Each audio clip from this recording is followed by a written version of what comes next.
HD.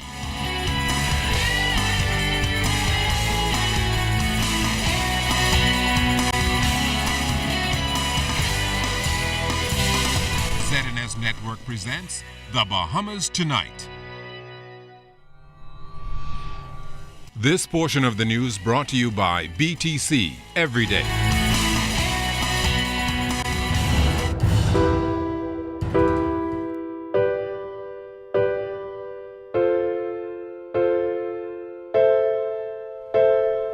The government is getting a more detailed look at the level of devastation in the central Bahamas and is committed to rebuilding homes. Good evening, everyone. I'm Keishla Adderley with the special edition of The Bahamas Tonight, The Recovery.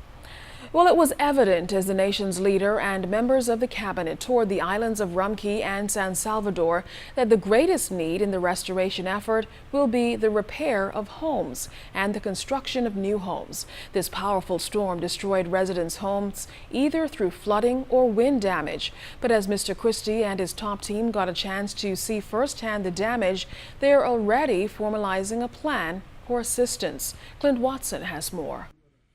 The pictures tell the story of the devastation. The island of San Salvador is now beginning to put the pieces back together following high winds and heavy rains from Hurricane Joaquin. The beast of a storm battered the island for hours, leaving structural damage to many homes and literally sawing in half some structures. Club Med, the major resort on the island, did not escape damage. Trees were uprooted and buildings also received damage. From United States to Coburn Town and other settlements, the damage was evident. The island was without power and communications, but a quick restoration from BTC got cell service up early Tuesday morning, connecting the island again with the world. Imagine laying in this bed while winds are coming at up to 160 miles per hour. It's a good thing for Lisa Ward. She was not here in her bedroom. As you can see, it's no longer a bedroom, but now reduced to nothing but rubble. Lisa, what was that experience like for you being actually in San Salvador when this storm came? It was a horrible experience. Thank God we were at the shelter when the storm came. What were you hearing while the storm was passing while you were in that shelter? Just winds and debris flying. Wow. Yeah. Have you ever witnessed anything like that in your life? No, sir. When the storm was over and you came back here and you saw your room, what did you feel? What did you say? Depression. Yeah, I was traumatized. I walked on the porch and turned around. From the ashes, we will rebuild. And as I was telling some of my cabinet colleagues who are here, and I'm grateful that they're here, to just see this firsthand, because sometimes describing events. Rebuilding will be key for San Salvador, and it's something Prime Minister the Right Honorable Perry Christie is aware of. Some of the homes that were left without major damage and withstood the storm were homes his administration built following Hurricane Francis. We did 17 of those here through the Bahamas government and NEMA, and they're all still standing. So they might have suffered a minor roof damage, but they're all structurally sound. The Prime Minister, obviously this might be a good model. Well, there's no question about it. I happen to have been the Prime Minister at the time when these were done. We came here, we expected the damage, and we came and we built these, and all 17 of them. And what is interesting, I wanted to see how they withstood the hurricane. Now, if you have 120, 130 miles an hour passenger and they're standing, it means that the current Minister of Housing, when we now put our heads to reconstruction here and in other places, we know we have a model.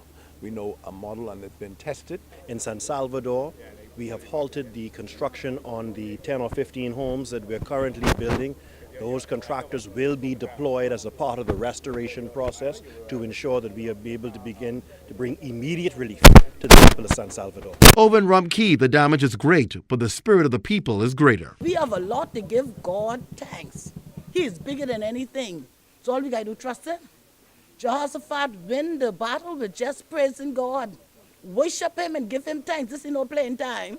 This is no playing time. You got to know what you're doing, because it's God, it's not man. He's able. He could give us back like he gave Job, twice as much and better. And while the structure here in Rumkey may be destroyed, the people's spirit certainly isn't. They say they're holding on to their faith, something that they're standing on. In fact, it's something that I'm even standing on. The key, they said, that's kept them through this storm, the Bible. In Rumkey, Clint Watson, ZNS Network News. The Progressive Liberal Party is also doing its part to provide relief for victims impacted by Hurricane Joaquin. Senator Alex Storr is the chairman of the organization's Disaster Relief Committee, and he told ZNS News Today that the party is mobilized to lend assistance. Storr said a bank account in the name of the PLP Disaster Relief Committee has been set up at CIBC First Caribbean Bank. Anyone wishing to be part of the effort can drop off donations to the party's headquarters on Farrington Road. Right now we're collecting donations, and those consist of both monetary, building supplies, food, anything that you want to donate, you can bring it to the PLP headquarters on Farrington Road. We're collecting items for all of the affected islands. We're also collecting cash donations. Those will be used to purchase items, and we're also making a donation to NEMA to assist in their efforts. It is very important for all citizens to do their part, because even though the Hurricane Joaquin just affected a portion of the country, we all affected. We all have family members, we all have friends that live in these affected areas. So we should all come together and do our part, because this time it's Long Island and the other affected islands. Next time it could be Nassau. Online reports from scientists suggest that superstorms like Hurricane Joaquin will become more frequent. Current sea levels have risen roughly 4 feet over the past several centuries, which means more ferocious storms and sea surges when they land ashore. Present and past national leaders have made appeals to the international community to reduce climate change as the Bahamas, as we know it, could have drastic changes as a result. Janaea Noel Ferguson takes a look. The unique and historical impact of Hurricane Joaquin last week that developed into a Category 5 hurricane and slowly crawled over the southeast Bahamas, leaving a wave of long-term destruction, has highlighted the need to address the risk of sea levels and climate change. With sea levels estimated at 8 feet or more on a number of islands, including Acklins, Long Island, and San Salvador, Hurricane Joaquin wreaked havoc in already low-lying coastal areas. Now, the issue of climate change has repeatedly been addressed by Prime Minister the Right Honorable Perry Christie on the international stage by appealing to global leaders to implement major policy changes to safeguard the further degradation of climate change. The Bahamas is surrounded by the sea and is low-lying. Indeed, 80% of the land mass of the Bahamas is below 5 feet or 5 feet of sea level. The implications of climate change and associated rises in sea levels are therefore obvious for my country and its people. Prime Minister Christie made those comments at the 68th General Assembly of the UN in 2013, noting that the Bahamas, while victim to climate change, was not a major contributor to the problem. While countries such as ours may be the victims of climate change, we are not among the countries that are, in fact, largely responsible for the climate change that threatens our future and that of the planet. Mr. President, in the Bahamas, we are waging our own battles. His appeal, though, is a reoccurring bid to find a solution to a global problem that poses a serious threat to our country's future. Now, in 2009, former Prime Minister the Right Honorable Hubert Ingraham acknowledged at the United Nations Climate Summit Change in Denmark the colossal impact climate change places on small island states. It's a policy position that has not changed despite a change in governance. Climate change is a serious threat to our economic viability, our social development, and our territorial integrity. During the last 2 decades, our region has witnessed an alarming increase in the number and ferocity of hurricanes, and the Bahamas has felt the full brunt of some of them. Now, Prime Minister Perry Christie is expected to address the 2015 United Nations Conference on Climate Change in Paris, France, later this year, where global leaders are expected to draft a new international agreement on climate change. Janaea Noel Ferguson, ZNS Network News. Following the devastation brought on by Hurricane Joaquin, the Free National Movement has taken an initiative to lend a hand in the recovery. Free National Movement leader Dr. Hubert Minnis pointed out that there was a breakdown in the process of emergency preparedness during a press conference today. Dr. Minnis called for a review into that matter. He is, however, encouraging Bahamians to work together to get past the disaster, which he likened to the aftermath of Hurricane Katrina. Cleopatra Murphy has more. To see babies sleeping in cars, that is not the Bahamas I would want to live in. Free National Movement leader Dr. Hubert Minnis says the Bahamas is in the midst of a national emergency as it seeks to recover from the devastating impact of Hurricane Joaquin and called for bipartisanship during this disaster. Dr. Minnis accompanied Prime Minister the Right Honourable Perry Christie on several assessment trips to devastated islands. He was most sickened seeing the babies, young people, and elderly at the airport in Crooked Island with nowhere to live. Minnis said he was particularly moved after seeing a resident he delivered as a child. 45 who had to be evacuated. Speaking to them, they slept during the night, babies 8 months old, being exposed to the elements of the environment and sleeping in abandoned cars that they could have found, looking for some form of refuge. That moved me.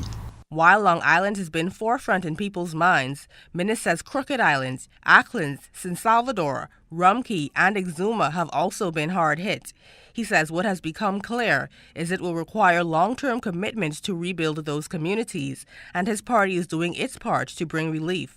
The FNM launched an appeal for goods to be donated and delivered to the FNM headquarters and other charities, and has assisted in coordinating flights and vessels to affected islands. The severity of the situation in the southern Bahamas is such that we have taken steps to establish a command center last evening to ensure that we are better able to help coordinate the assistance being offered. We intend to work with all government agencies and directly with residents on the ground. Today, the party organized 2 flights with supplies for San Salvador and Rum Cay. More than $25,000 of construction material has been secured for islands affected, and Minnis says they have also added a list of construction workers who have volunteered to help repair damaged homes. He says the process of bringing relief should be a matter of urgency for Parliament and the government. I call upon the government to ensure that the proper mechanism is established and managed to ensure full transparency and equality in the distribution of relief to all the affected peoples and islands. The Free National Movement leader urged Bahamians to lend assistance however they can, adding that in times like these, the resolve of the Bahamian spirit shines. Cleopatra Murphy, ZNS Network News. Mike Cal MP V. Alfred Gray toured a number of the islands in his constituency and says while Inagua did not bear the brunt of the storm, the other islands did. Inagua had very little damage as a result of the hurricane.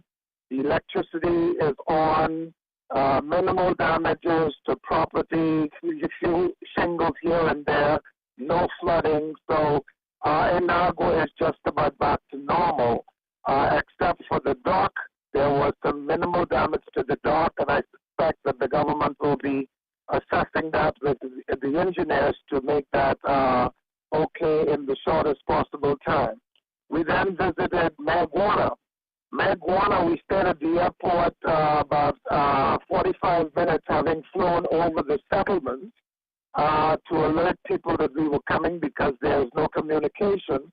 But after 45 minutes of waiting, no one came, and we assumed that the road is impassable, making it difficult for traffic to negotiate coming out to the airport. And so we were not able to do anything in Maguana. We will try to go back there as soon as we believe the water subsides. We flew over, and the road is in fact flooded. Then we went on to Crooked Island and Acklands.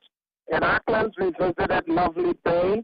and the roadway in Lovely Bay is totally washed away, and Lovely Bay is disconnected from the rest of Acklands because the little bridge that was there, that was washed away. So you can only access Lovely Bay by foot once you cross over what used to be the bridge.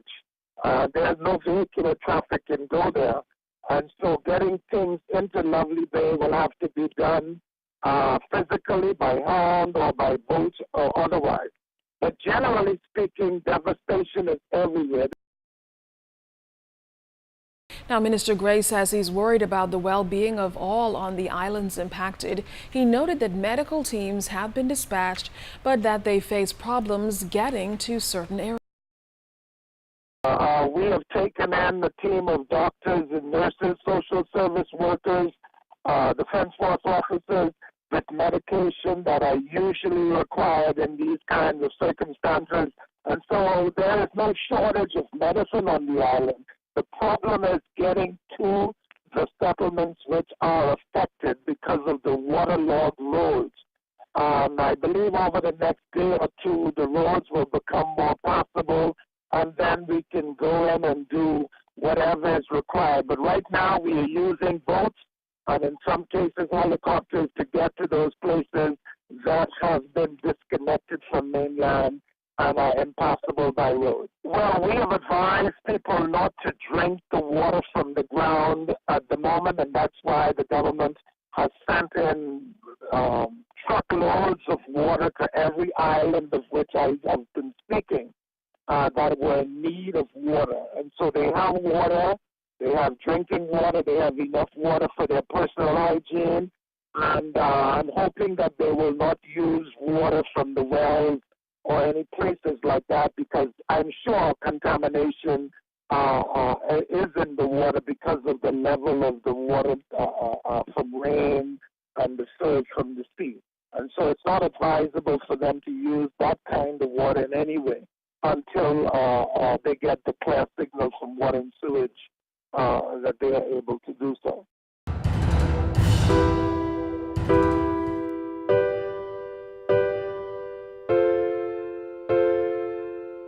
This portion of the news is brought to you by the new Shell and Letty, designed for extra miles.